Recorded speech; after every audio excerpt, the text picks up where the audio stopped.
নমস্কাৰ। মায়ং সমগ্ৰ বিশ্ব সমগ্ৰ দেশ তথা ৰাজ্যৰ বাবে এটি চিনাকি নাম আৰু এই মায়ঙৰ বুকুতেই সিঁচৰতি হৈ আছে বহু ঐতিহাসিক ৰীতি নীতি সংস্কৃতি আৰু পৰম্পৰা। তেনে এক ঐতিহাসিক পৰম্পৰা হৈছে মায়ঙৰ ঐতিহাসিক গোসাই উলিওৱা উৎসৱ আৰু গড় ভঙা উৎসৱ।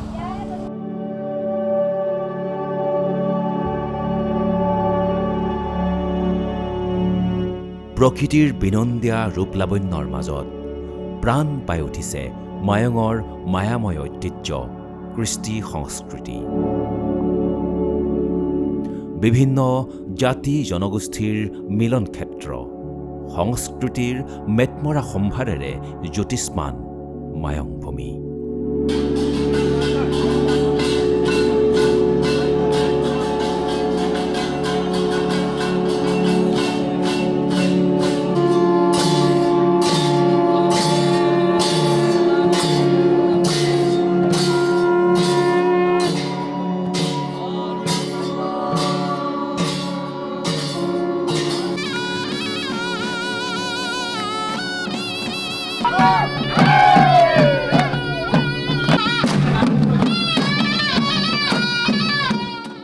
ঐতিহ্যমণ্ডিত মায়ঙত 1590 শতাব্দ অৰ্থাৎ 1668 খ্ৰীষ্টাব্দৰ পৰা নিৰবিচ্ছিন্নভাৱে কোনো হিন্দীৰি নোহোৱাকৈ পালিত হৈ আহিছে গোসাই উলিওৱা উৎসৱ ও গড় ভঙা উৎসৱ। সম্পূৰ্ণ আধ্যাত্মিক এই উৎসৱটিয়ে পৰিচয় দি আহিছে অঞ্চলটোৰ সাতাম পুৰুষীয়া ঐতিহ্য কৃষ্টি আৰু চহকী সংস্কৃতিৰ।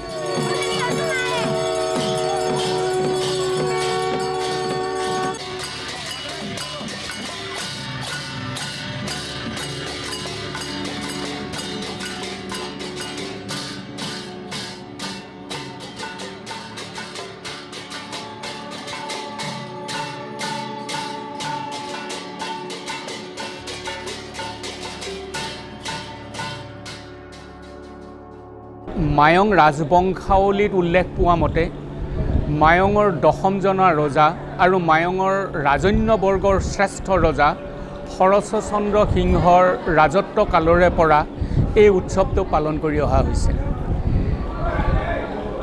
ৰাজবংশাৱলীত উল্লেখ পোৱা মতে শৰচন্দ্ৰ সিংহই 1590 শকত ৰাজপাটত উঠিছিল আৰু ৰাজপাটত উঠিয়েই তেওঁ প্ৰেমচন্দ্ৰ সিংহ আৰু মণিৰাম সিংহৰ এজন পুত্ৰ। প্ৰেমচন্দ্ৰ সিংহ হ'ল তেওঁৰ বৰপুত্ৰ আৰু মণিৰাম সিংহ হ'ল তেওঁৰ ককায়েকৰ ককায়েক, আৰু সেই মণিৰাম সিংহৰ পুতেক। এই দুয়োজনকে ডেকা ৰজাৰ বাপ দিছিল।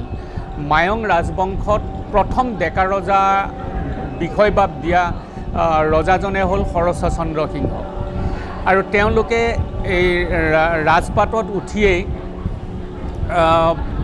তেওঁৰ বৰপুত্ৰ প্ৰেমচন্দ্ৰ সিংহ আৰু কেইজনমান বিশ্বস্ত অনুচৰ লগত লৈ পেলাই তীৰ্থ ভ্ৰমণলৈ গৈছিল। ভাৰতৰ বিভিন্ন ঠাইত তীৰ্থ ভ্ৰমণ কৰি তেওঁলোকে উভতাৰ পথত নৱদ্বীপৰ পৰা তেওঁলোকে 10জনা গোসাঁই মূৰ্তি লৈ আহিছিল। এই 10জনা গোসাঁই মূৰ্তিৰ 5জনা হ'ল শালগ্ৰাম আৰু বাকী 5জনা গোপাল, বাসুদেৱ,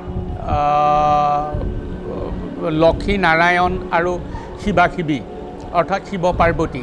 মায়ং অঞ্চলটোত বসবাস কৰা প্ৰতিজন ব্যক্তি, প্ৰতিটো জাতি জনগোষ্ঠীৰ বাবে এই উৎসৱ অতি তাৎপৰ্যপূৰ্ণ আৰু গভীৰ শ্ৰদ্ধাৰ।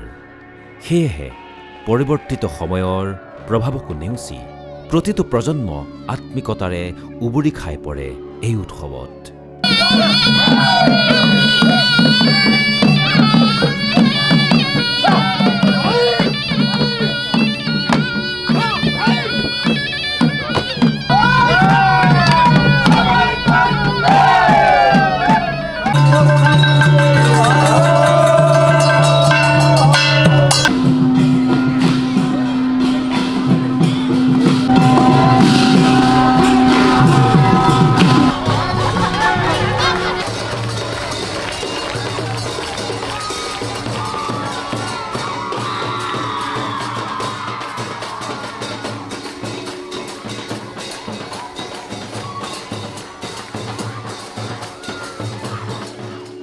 গোসাঁই উলিওৱাৰ শোভাযাত্ৰাত বাউলী হৈ ভাগ লয় সকলোৱে। প্ৰতি ঘৰৰ পদূলিত গোসাঁইক আদৰণি জনাই ধূপ দীপ ন বস্ত্ৰৰে সেৱা কৰি আশীৰ্বাদ লয় বছৰটোৰ শুভকামনাৰে।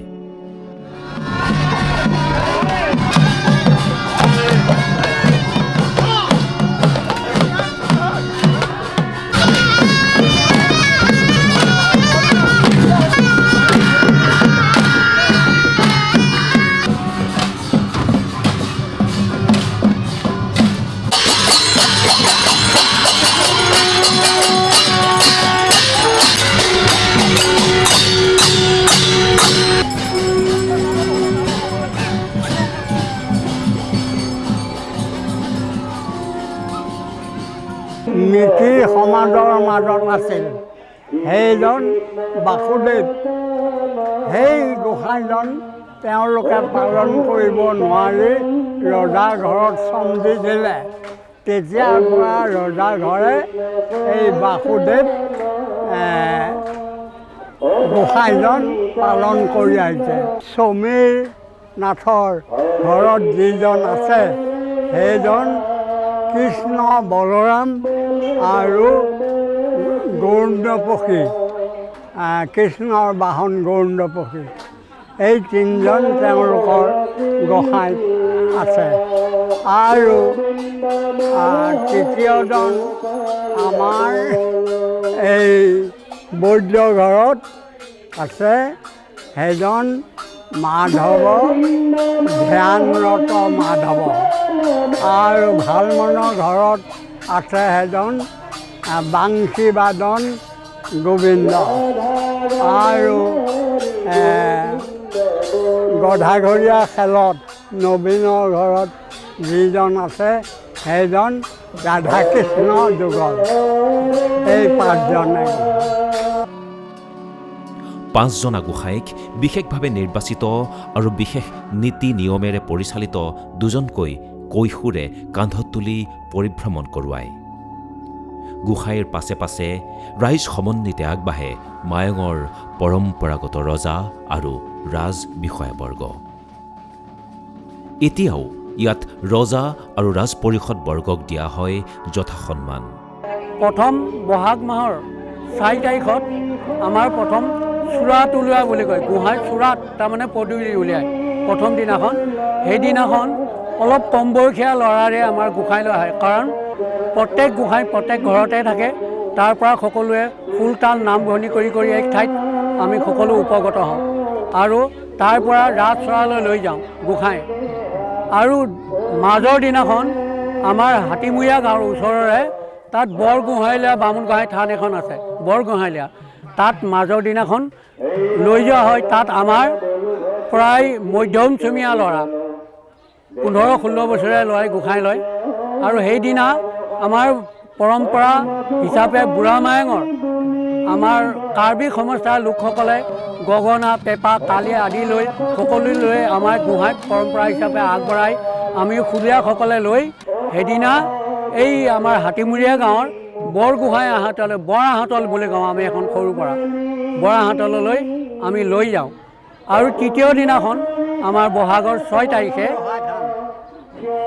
তাৰিখে আমি গোসাঁইক প্ৰথম আমাৰ বামুণ গোহাঁই থানত উপকৃত হৈ গোটেই 4জনা গোসাঁই তাৰ পৰা প্ৰায় 20-22 বছৰীয়া ল'ৰাই লয় সেইদিনাখন আমি ইয়াৰ পৰা আমাৰ ৰজা মায়ঙৰ পৰা গোসাঁই আমি বুঢ়া মায়ঙলৈ লৈ যাব লগা হয়। তাত আমাৰ পৰম্পৰা হিচাপে বামুণ গোহাঁই থান আছে, বুঢ়ীআই থান আছে। তাতে গৈ শিল গোহাঁই আমাৰ পৰম্পৰা এখন থান আছে, সেই ঘাটত লৈ গৈ আমি গোসাঁইক তাতে নাম কীৰ্তন হয়। তাতে গোহাঁইৰ পৰম্পৰা সকলো মংগলদৈ উঠে সেৱা সৎকাৰ লৈ শেষত আমি বুঢ়া মায়ঙত গৈ সকলো কাৰ্বি নৃত্যৰে গোটেইখিনি আচাৰ নীতি সেৱা ভাগ লৈ তাৰ পৰা গধূলি গুচি আহোঁ।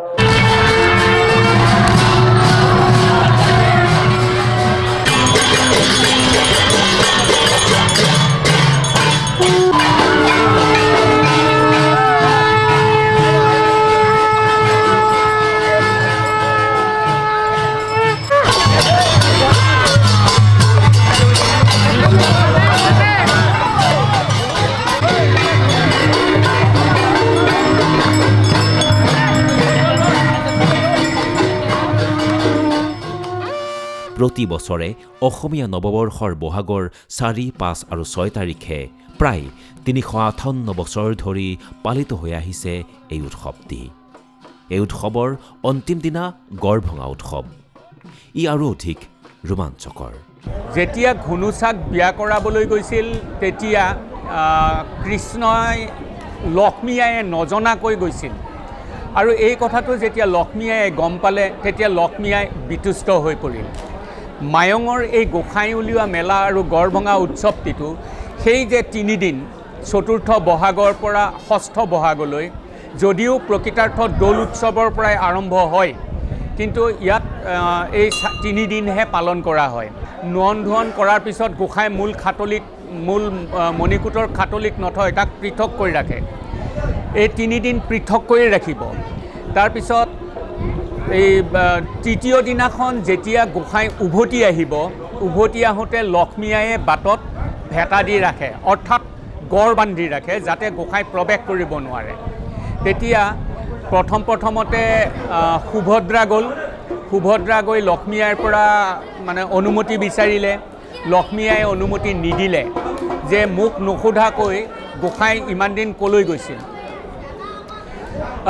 যেতিয়া ঘুনুচাক বিয়া কৰাই আনিছে কথাটোতো গমেই পাইছে, কিন্তু তেওঁ নজনাৰ ভাও ধৰি কৈছে মোক নজনাকৈ গোসাঁই ক'লৈ গৈছিল। গতিকে গোসাঁই সুভদ্ৰাক উভতাই পঠিয়ালে। তেতিয়া বলোৰাম গ'ল। বলোৰাম জ্যেষ্ঠজন, গতিকে বলোৰাম যোৱাৰ লগে লগে তেতিয়া লক্ষ্মী আই কিছু নমনীয় হ'ল। তেতিয়া লক্ষ্মী আয়ে ক'লে যে মোৰ যাওঁতে গোসাঁয়ে মোৰ পৰা 3 কুৰি ধন চুৰ কৰি লৈ গৈছে, গতিকে সেই 3 কুৰি ধন যেতিয়ালৈকে নিদিয়ে তেতিয়ালৈকে মই বাট এৰি নিদিওঁ। এই বুলি কোৱাত তেতিয়া বলোৰামে আহি গোসাঁইৰ দলক, গোসাঁইৰ লগত যিসকল আহে তেওঁলোকক সেই কথাখিনি ক'লে। কোৱাৰ পিছত এই গোসাঁইৰ লগত যোৱা যিটো শংখ, সেই শংখটোকে দিয়াৰ পিছত গড় ভাঙি পেলাই গোসাঁই দল মণিকূটত প্ৰৱেশ কৰে। মণিকূটত নহয়, প্ৰৱেশ কৰে, কিন্তু মণিকূটত 7 পাক ঘূৰাৰ পিছতহে মূল মণিকূটলৈ প্ৰৱেশ কৰে।